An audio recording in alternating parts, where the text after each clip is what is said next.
महाराष्ट्र की 48 लोकसभा सीट में से एक है मुंबई साउथ सेंट्रल। इसमें 6 विधानसभा सीट हैं। यहाँ लोकसभा चुनाव में शिवसेना के दोनों गुटों के बीच हाई प्रोफाइल मुकाबला है।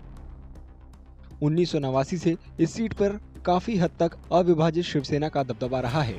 कांग्रेस यहाँ सिर्फ 2009 में जीती थी। एनडीए की ओर से शिवसेना शिंदे गुट के मौजूदा सांसद राहुल शेवाले 2014 से यहाँ के सांसद हैं। 2019 में उन्होंने कांग्रेस के एकनाथ गायकवाड़ को हराया था।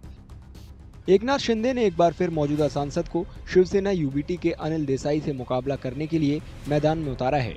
अनिल फिलहाल राज्यसभा सांसद हैं। दोनों उम्मीदवार शिवसेना के संस्थापक बाला साहिब ठाकरे की विचारधारा और काम का हवाला दे रहे हैं।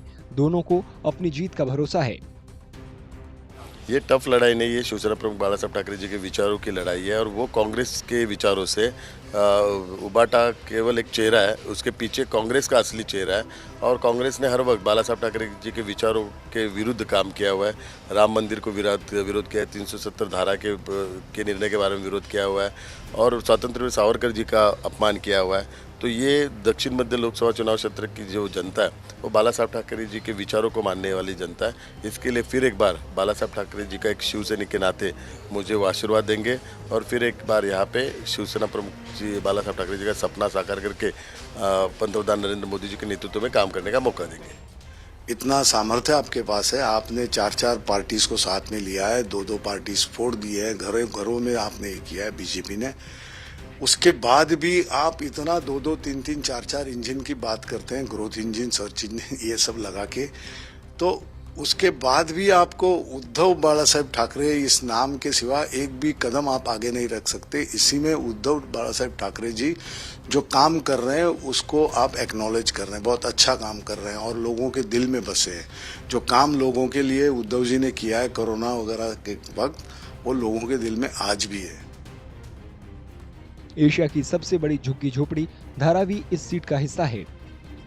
धारावी के लोगों के मुताबिक उम्मीदवारों की तकदीर का फैसला करने वाले मुद्दों में विकास, महंगाई और बेरोजगारी मुख्य होंगे।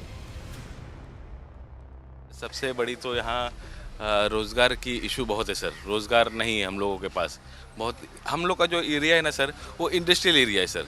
ये जो ईस्ट का एरिया है, बीपीटी पोर्ट यार्ड है, मगर बहुत सारे लोग यहाँ पे बेरोजगार है, रोजगार नहीं है लोगों को। और महंगाई सर, सैलरी बढ़ रही नहीं है, महंगाई बेहिसाब बढ़ते चली जा रही है।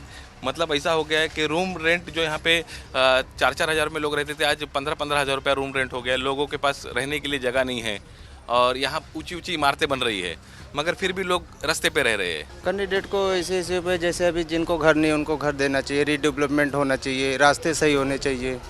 और लोकल इशूज़ अभी कैसे, जैसे एक तो खासदार का इलेक्शन है, इसमें गली का मोहल्ले का तो ध्यान रख नहीं सकते। हाँ, ये तो बड़े बड़े प्रोजेक्ट हुए जैसे कि सीलिंग हुआ और बांद्रा कुला और बांद्रा का सीलिंग हुआ, ये सब बड़े बड़े प्रोजेक्ट खासदार के उसमें आते हैं। सबके मतलब अच्छाई के लिए होना चाहिए सभी कुछ। महंगाई है और मतलब बिजली का बिल सब ज़्यादा आता है, तो थोड़ा उसके ऊपर इंक्वायरी होना चाहिए। और मुंबई साउथ सेंट्रल समेत महाराष्ट्र की 13 लोकसभा सीटों पर 5वें दौर में 20 मई को वोटिंग होगी।